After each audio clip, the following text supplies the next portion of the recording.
So for the mass, we focus on finding the equivalent descriptions of a mass, these systems.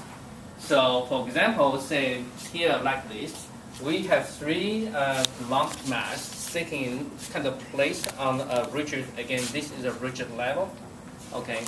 This is a rigid level and this is no mass. Basically, this is a notation for supporting but contributing nothing about our vibration studies.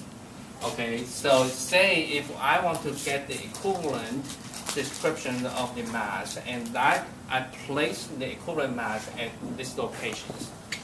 Of course, I can place this one at this location or that location arbitrarily, but here for demonstration, I place here. So under this setting, how can we determine the MEQ, equivalent mass?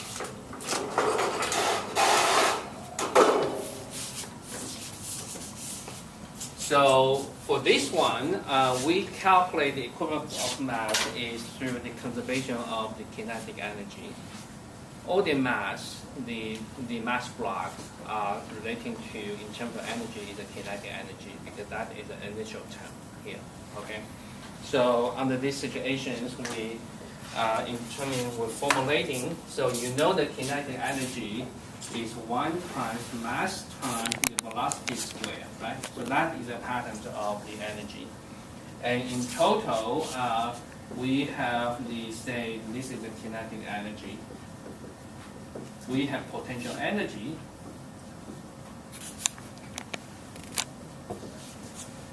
And for a system without damping, once we vibrate, and once the system under no external loading, only due to initial conditions, then the whole energy must be conserved.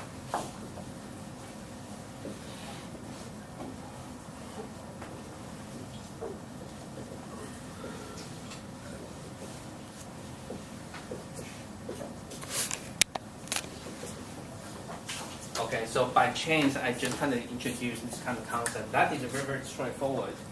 And for equivalent mass, we're going to use the kinetic energy. That'll be good enough. Okay. So for this case, and again, how to describe this? I think I need to revise the problem statement a little bit. So I think I would see is that this is a rigid and no mass. Okay. So this is the rigid and massless level. Okay, so basically level can be, again, this is the whole level in its horizontal direction, the positions. And once it tilted, it will be tilted similar to what we seen from the spring.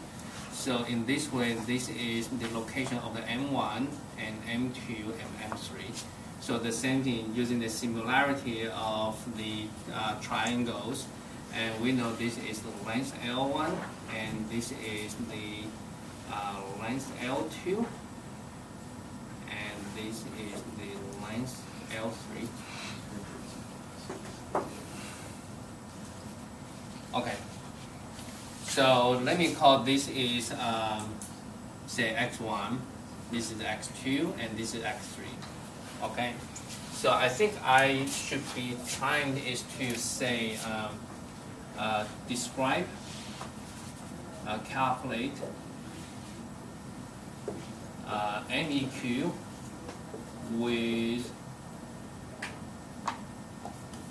respect to the degree of freedom at x1. So here is x1. Okay, I think that is the very precise description. Otherwise, the original is very, not precise. So in this way, again, we're using the conservation of the energy. So the kinetic energy is conserved between the equivalent and the original systems. Okay. So that means for the equivalent systems, the kinetic energy is m times MEQ times x1 dot square. Okay, we're describing the MEQ equivalent system in terms of such a degree of freedom. So the degree of freedom is described by x1, so that displacement is x1. Velocity is x1 dot. So I'm kind of putting in this. So on the original system, you can see, original system, in total we have 3 mass blocks. So we should expect 3 terms of the kinetic energy. So 1, 2, 3. 3 terms, okay, in total. For the first one, that is 1/2. Again, we're taking the template, m1 times, this one has the displacement, the x1, so the velocity x1 dot, straightforward. The second one is 1/2, and again, m2 times x2 dot, straightforward. And the third one, m3, and x3 dot, straightforward. And right now we have x1, 2, 3 different parameters. We want to describe in terms of this degree of freedom. So hopefully, our next job is the 3 terms will be equal to, we want to describe x1, 2, 3 in terms of the designated as the degree of freedom. So that means our job is to describe x2 and x3 in terms of x1. Okay, so the next one will be m1, x1 dot square. So from here you can see the x2 will be equal to, using the similarity again, x1 divided by L1 divided by x1 equal x1 divided by L1 equal to x3 divided by L3. So therefore, x3 equal to x2. Sorry. Clear. So let me write here. So x2 divided by L2 equal to x1 divided by L1. So therefore, x2 equal to L2 L1 x1. So using these relations, 1/2 times m2, x2 is replaced by that one, L2 L1 x1 dot square. Okay. That's in a similar way, we can replace x3 using these equations, and that is L3 L1 x1 dot square. Okay, so this is 1 MEQ x1 dot square. Okay. So from here you can see we have the x1 dot. So basically this one can be cancelled from the both ends of this, and we can cancel 1/2. So from here you can see MEQ basically have a similar pattern. The MEQ equal to M1 plus M2 times this scaling factor square times the plus M3 times this scaling factor square. Okay?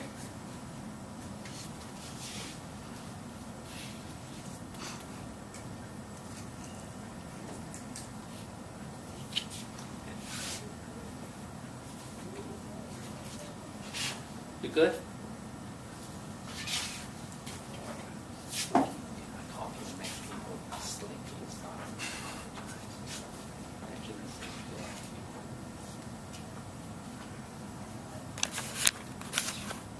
Okay, so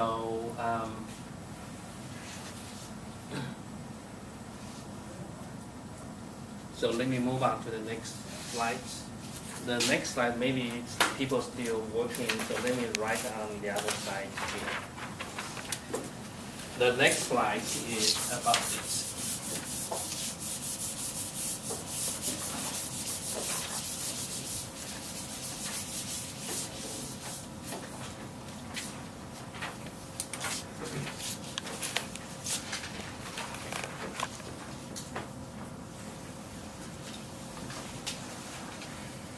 So this is the elastic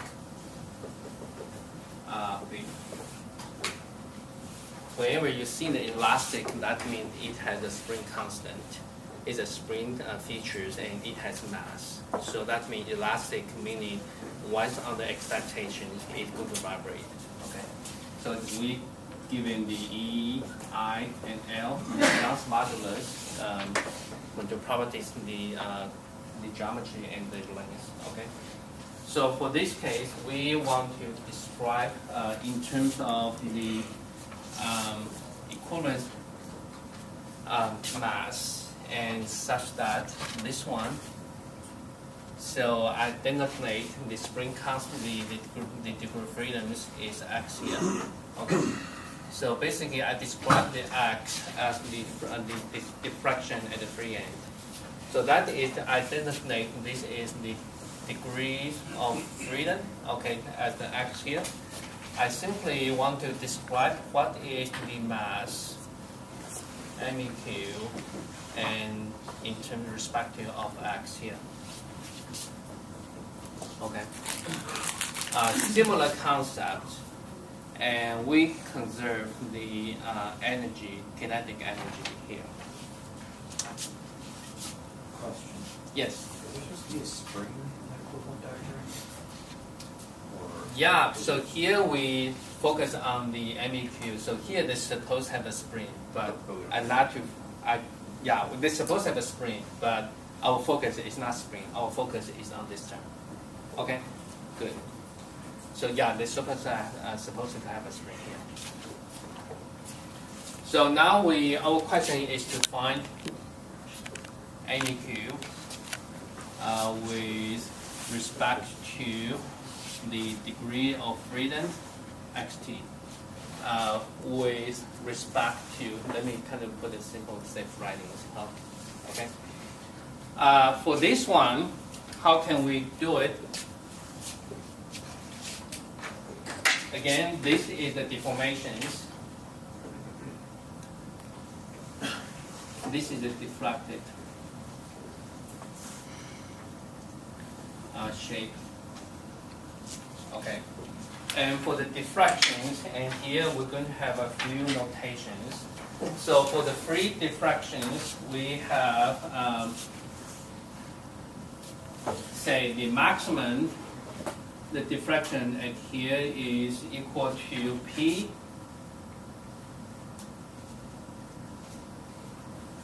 L 3EI. Assuming this is under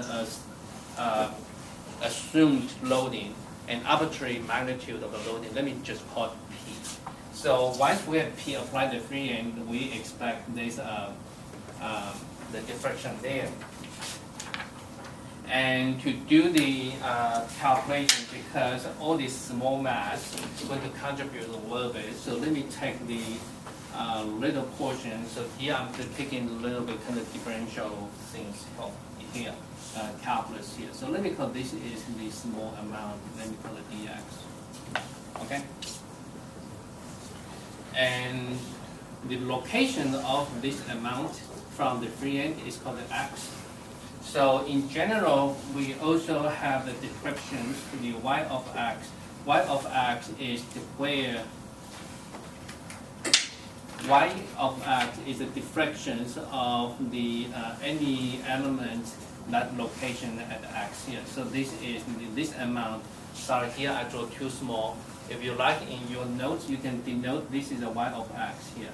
Okay, so that is the location y of x. Y of x is equal to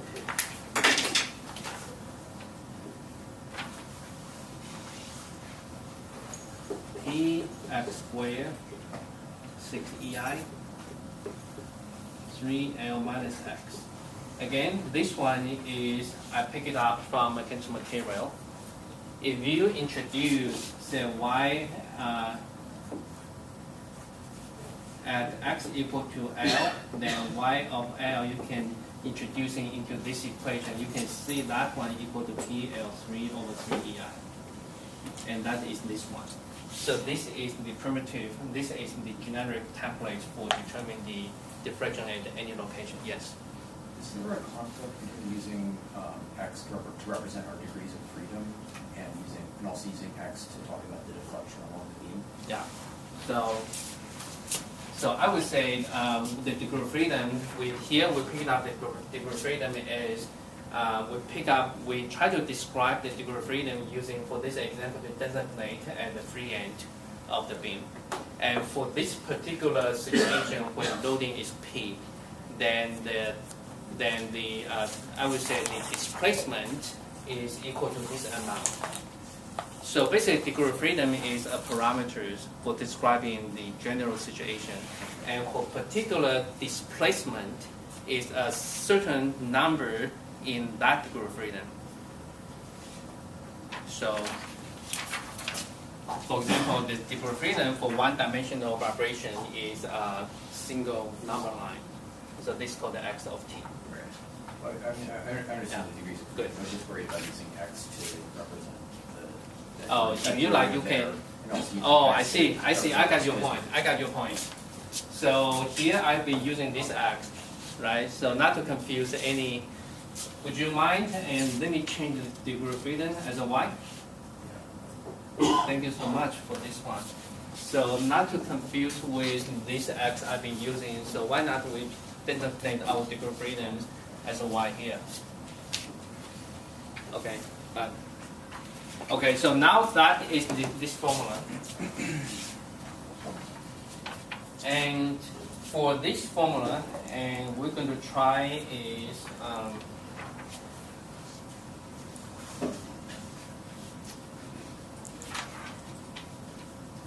the kinetic energy of the elastic beam will be equal to 1/2 of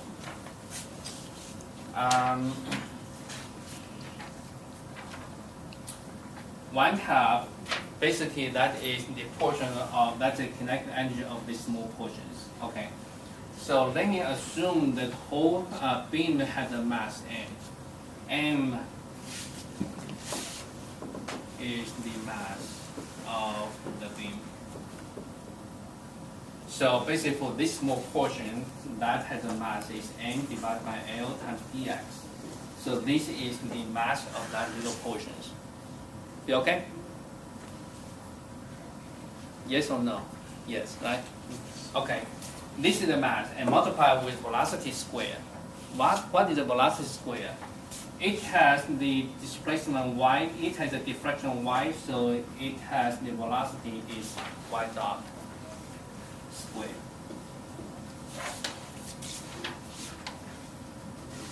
You good?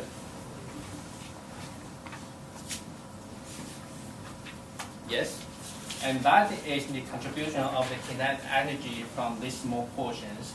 So in general, we must do the integrations, which means taking the summation of the kinetic energy from so many other small elements. So basically we integrate from, say, integrating from x to 0 to x to the whole length L. Right? So that is changing the x is from here to there. So that is the whole terms. Okay? So we keep going. So let me rearrange this result. So that is from x equal to L to 0 to L, and then that is m L times y dot square dx. So that is the one we're going to deal with.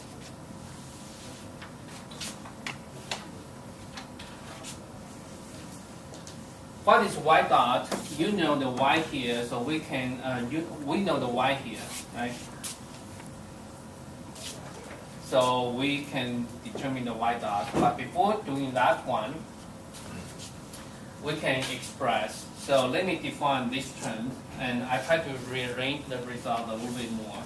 So let me define this is the ym, the y maximum. Okay, so I want to rewrite this one. Basically, this one can be rewrite in terms of the y maximum because y maximum is where the degree of freedom defined. So this one will be equal to ym and 2L3 and 3x squared L minus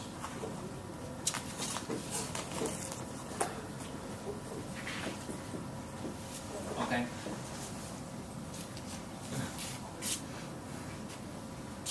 So basically we have the y, so this is our y, so you have y dot here. On the other side, with this equivalent spring constant, that is y, and we have the kinetic energy. So equivalent spring constant in terms of this one is 2 times mass EQ